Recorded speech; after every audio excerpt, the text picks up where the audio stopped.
Today we are going to show you how to change the brake pads on a Porsche 996. I'm Justin. I'm Cousin Rob. And Aaron is a heavy bettor on Little League Baseball, and there's a tournament today, nice. So he couldn't make it. But we are here to show you how to change your brake pads. And you'll see a couple different things. You see it's just us here in the video. We are actually hosting the local Porsche Club tech session today to show them how to change brakes. So you'll see some people around different parts of the video, but that's what we're doing. We're going to start with the front brakes. And should we get started, Rob? Absolutely. We've already done one, so the good news is we got the warts and the hiccups out of the way. We're going to move right into the other. I bet you can time me. I'm going to say 25 minutes. Well, we'll see at the end of the video what Sounds it is. good. And before we get going, please be sure to subscribe for more videos like this. We have 996 content. We've got Porsche content. We just have good old car stuff. Let's get started. Sounds great. So I wanted to take time to show you the before so that you can see some of the pieces we're working with before we start. So the pieces that we'll be replacing are this rod, this wire, this spring, these brake pads, and then the shims that go behind the brake pads. This is a pretty straightforward job. If you're like us, there might be a little learning curve on the first wheel, but it's pretty easy as brake jobs go. There's really not much complicated about it. And when you buy all the parts, all 4 wheels for this car from FCP Euro cost a little over 500 bucks. All right, Rob, what tools are we going to need today to do the pads? You know, to do the pads, you don't actually need a lot of tools. Most folks have these kind of tools right in their toolbox. I have a small hammer, like a ball peen hammer. I've got a punch to be able to remove the center pin that holds the brakes in. A couple of different screwdrivers just to give us some angle. A set of needle nose pliers that will help us mostly on the install when we put the backing plate in. And a pair of channel locks. We're going to use the channel locks along with the tape to squeeze the pad and compress compress the pistons back into the calipers so that we can remove the backing plates and the brake pads. This is pretty easy stuff. Is the knife for us fighting afterwards? Absolutely. Well, and to cut the tape, but you know, the reason we use the tape, so this is, I think it's more of a cosmetic thing. I mean, if you've got really chewed up brake calipers and they've seen a lot of use and maybe they're pretty nasty, okay, maybe you don't need to use the tape. What we're going to do is we clean this spot right here, and we're going to put a piece of tape here, and we're going to use our channel locks, and we're going to squeeze this back in. But what the tape does, keeps us from getting the caliper messed up. Good enough. Let's get going. Excellent. As always, we're going to have a link down below to all the tools you'll need to do this job. This isn't exactly all you need. We have a pump and some other things as well, but this is for the pads. All these links will be available down below. So one of the pieces that's on each one of a modern Porsche, and really actually most cars, is there's a brake pad wear sensor. Now, this is a replaceable piece. This is basically a part you're gonna replace every time. And why do I know that? Because I've tried to save them and I've broken them every time. So just spend the few dollars. They cost less than $10 to get OEM style brake pad wear sensor. Say that fast 3 times. But because we're not going to need it, it is a little bit in the way. We're going to go ahead and just cut the wires just to remove them. So we're going to use a sharp knife. We're going to cut the wires out. There's one. We'll get the other one here in just a second, like that. We got one more here. So that'll help us get access to the pads. So Porsches are super simple as far as the actual procedure of changing the brake pads. There's this one bar, and this bar goes through and it holds both of the brake pads in place. And then there's this backing plate right here that actually keeps everything nice and in place and secure. But to do that, we're going to go ahead and use a pair of needle nose pliers, and we're going to pull this cotter pin out that holds it in place of the bar. Then what we're going to do is we're going to come in here and we're going to tap that out. You could use let's say a Phillips driver, a Phillips head screwdriver. In this case, I'm using it's a Torx wrench. Not needed, but one thing it does give us is a little bit of a flat edge, right? So now we're going to go ahead and tap this out.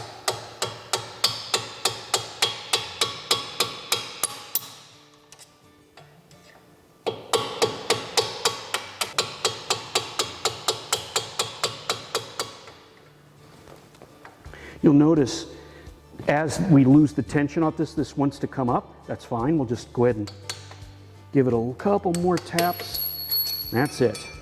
How easy was that? Excellent. And this pin and this spring are replaceable parts. This is the case of really, I think, the only gotcha in this whole procedure.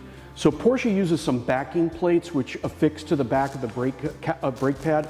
And what it does, it helps to dampen the noise, dampen the pressure, basically takes a lot of the squeal and the noise. So the replacement piece itself looks like this.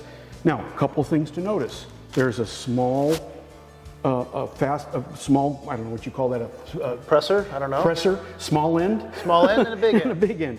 You just have to make sure that when you put it back in the brake that you've got it oriented the correct way.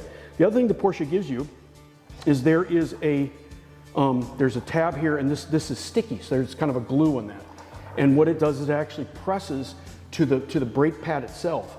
The challenge is when you remove this, you actually have to separate the brake pad from this backing plate. And really it just takes a couple of screwdrivers, a couple of minutes of patience, a little bit more compression, but it's actually, it's a pretty easy job.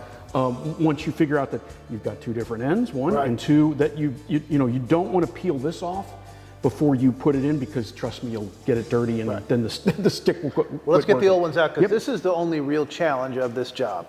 Porsche gives you beautiful brake calipers. They're generally Brembo brake calipers.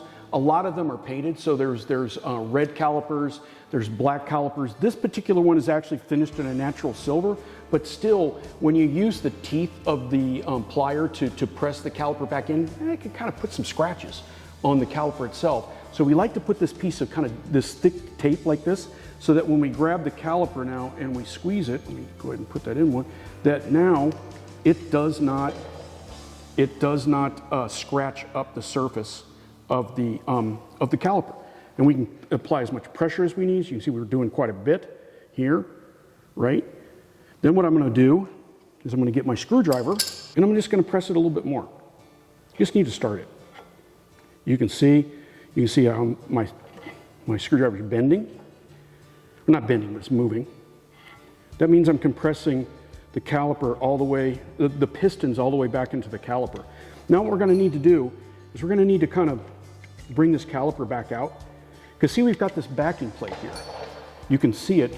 I'm tapping on it right there. One, and then there's the lower one here. This is the larger one and the smaller one. So what we need to do is we need to separate those two. So we're going to take a knife, or we're going to take a screwdriver. There's actually a place on the caliper where there's a little bit of a lip, just enough of a lip where I can get a screwdriver in there, and I can start to separate them. So you can see what he's doing. What he's doing is separating this piece from here, and these are inside the pistons. So we've got to separate it so we can get the pad out and then remove this. So we had some pretty good glue on that backing pad, but once you heard it separate, it actually does pop when it finally separates. We just pull our pliers in, or put our pliers in, you can see we can pull that pad right out. You can also see, check that out right there. I'm going to show that to you. I see that. And show that to you. You can actually start to see where we were starting to wear down into that sensor area. I'm going to say this like it's easy, but you just have to repeat that process for the other pad as well. It's also got a backer on it. So here's the other brake pad, and you can see we were into that brake sensor, and that's pretty dramatic. It was about time to do these anyway. So here are the old pads. They were starting to get worn. So in the recent video that Justin just did that shows the brake measurement tool, there's green, yellow, red. This was for sure in yellow, but you can actually see in this case it was starting to wear into where the pad sensor goes. Now it had still had some space to go, but the point is it was starting to wear into it. So at some point this was going to trip replace the brake pad sensor light relay in your car, which would then show up on your dash. This is kind of where the backing plate fits. So it goes against there, and there is an adhesive on it to make sure that they stick and stay married together. A bit of an interesting design, not so sure that we really need those.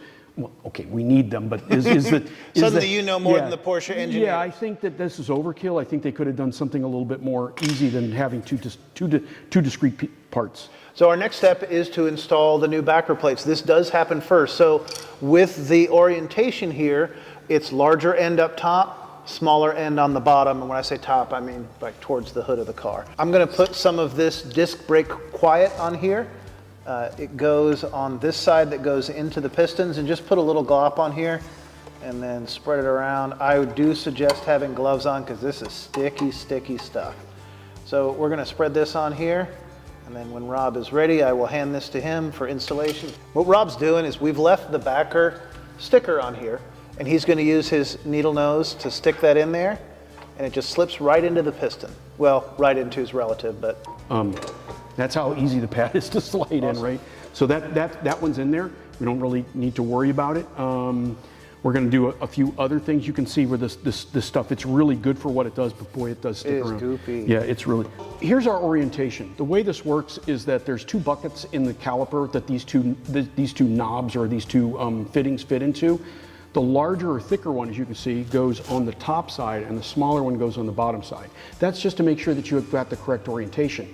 This side here is the part that we're going to remove this backing material so we get access to the adhesive. Then we're going to go ahead and put the pad in. So I'm going to go ahead and slide this in, and it goes in just like that. So let's go ahead and actually remove the adhesive cover.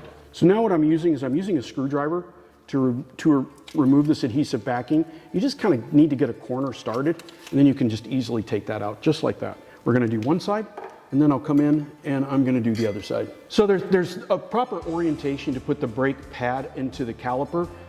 So this area here, you can tell it kind of looks, it looks a little bit like, almost like concrete or like asphalt. This is the actual brake pad material. This is the abrasive material that rubs against the turning rotor to help stop. It uses obviously hydraulic pressure to do that.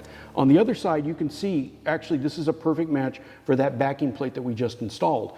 We've removed the backing on it, and we've exposed the adhesive. So now we're simply going to slide one side in. We're going to slide the other side in. I might have to retract the caliper on this side just a little bit. And what I'm also going to show you is that there's a hole here, and there's a corresponding hole on the other pad. This is where our brake pad wear sensors are installed.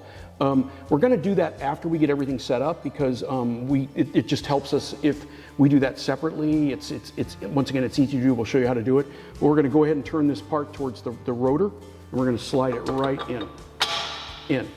The next thing we're going to do is we're going to go ahead and restrain these things. So we're going to use our new kit.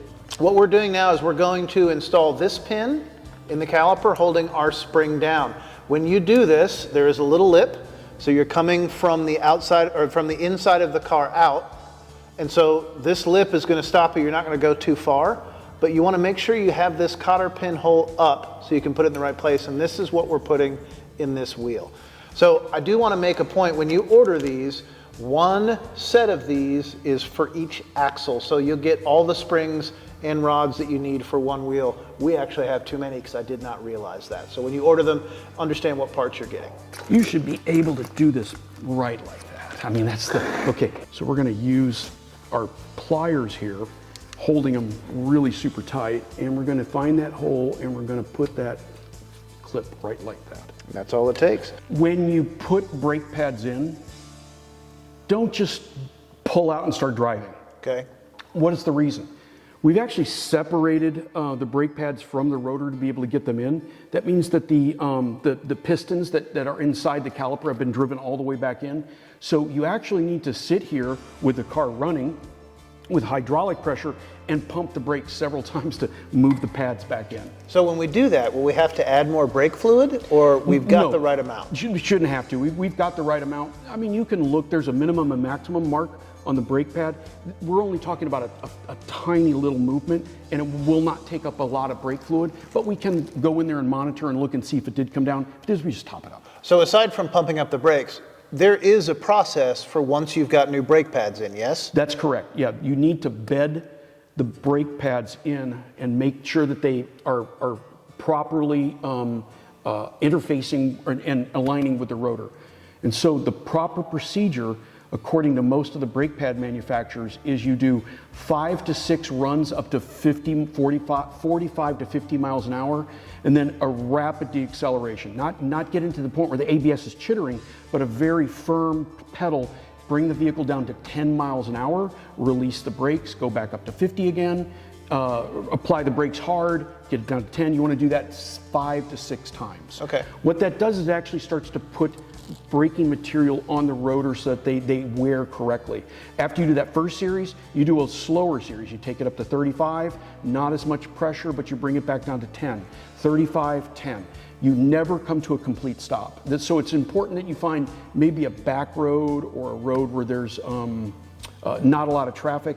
It should take you probably 2 minutes to do this. Okay. Then on your trip home, try not to come to and have the brakes where you're applying them at a stop sign or stoplight for a very long time, because once again, what we've done is we've kind of put a lot of heat into the system quickly. We want to try to let the brakes kind of cool on their own. Got it. We need to remove, there's 2 clips per side, and once we remove them, it allows us to thread the wire out. Just takes a little bit of a pressure from a screwdriver, and it pops it right open. So the brake wear sensor goes into this harness right here. There's a lever which we simply move up. Actually, let's use a screwdriver. See how we just pop that right up? And I just needed to get something thin under there. And then the brake wire just simply pulls right out. And there we've removed the brake pad sensor. So the great thing about it, you don't have to put it in one way or the other. It's kind of omnidirectional. Okay. It's very easy to thread in. We just basically just push it right back in and route the wires correctly. Let me grab you a new one. So here's our new brake wear sensor wire, and these are the parts that go into those holes in the brake pads that we saw. So I'm going to hand this to Rob and let him plug that in. So another thing people may ask is, why do you do this last? Well, the wire gets pretty tight right here on the back of the brake pad. And if you put it in sooner or before you do everything else, you simply won't have enough room to route everything. So do this last.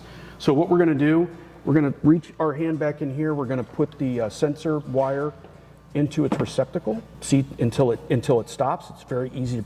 Then we're going to take that lever, snap it in. And once again, that's done. Then what we're going to do is we're going to route our brake pad wire back here through. These are the sensors themselves. And what it is, it's one wire. And what happens is when this breaks down and it touches the brake pad, it shorts, I'm going to say it shorts it, but it closes the circuit so that you get a light on your dash. It's time to change the brake pads. So what we do is we simply line it up into the hole, one. There's one. The other one goes right here. Right in like that, just snugs in. Then what happens is we need to take this wire and route it under this little hook right here, this little restraining hook. So basically we're just going to route it right under there, and then we're going to use something with a flat edge. We're just going to gently, gently, gently push this wire up underneath, just like that. Then this larger wire goes in this notch right here. And now we're going to add this last clip, and we're done. Okay, so that's it. It's really straightforward to change out these brake pads in the front. Now, the other step for this is that you want to bleed the system. That's correct. You'll see that as well. So once you change those pads out, that's all that's left. And so it's a pretty straightforward process. That took us, what, you said about 20 minutes? About 20, 25 minutes. I think we knocked it out in that time frame. So there aren't many gotchas here except for some of that routing stuff. So thanks for watching. Thank you, Rob, for the help. Thank you. And please, as always, subscribe for more great content like this.